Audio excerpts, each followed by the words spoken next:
Lord's Institute of Engineering and Technology Hyderabad का वाहिद Muslim minority autonomous engineering institute affiliated to Osmania university बेहतरीन placements के साथ। जगतियाल बल्दिया की चेयरपर्सन बोगा श्रावणी एक बड़े हादसे में महफूज रह गई।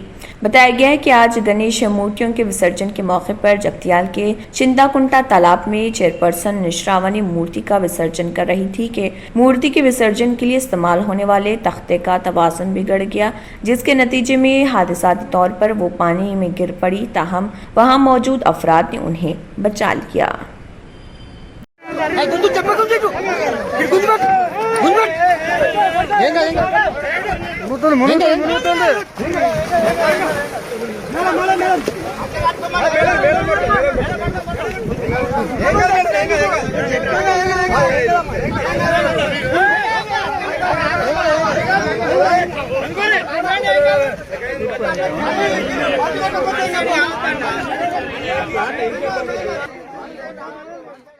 जर्मनटन हॉस्पिटल ऑर्थोपेडिक से मुताल्लिक हर मरीज यहाँ शिफायाब। इनाम याफ्ता doctor Mir Jawad Zar Khan, senior orthopaedic surgeon, advance operation theatre, ICU, digital x ray, laboratory, physiotherapy, pharmacy, sharing और प्राइवेट रूम्स, लेडी डॉक्टर्स और डॉक्टर अर्जुमन सुल्ताना गैनाकोलॉजिस्ट की खिदमात हासिल। वाजिबी फीस और मुकम्मल सहूलियात से हजारों मुतमईन। एम्बुलेंस से आरास्ता Germanton orthopaedic hospital, pillar number 150, Attapur, Hyderabad. अगर आपने हमारे चैनल को अभी तक सब्सक्राइब नहीं किया है तो यहाँ पर रेड कलर का सब्सक्राइब बटन दिख रहा है, उसे क्लिक करें और हमारे चैनल को सब्सक्राइब कीजिए और साथ ही साथ बेल आइकन को भी क्लिक कीजिए, जिससे आपको ताज़ा अपडेट मिलती रहे।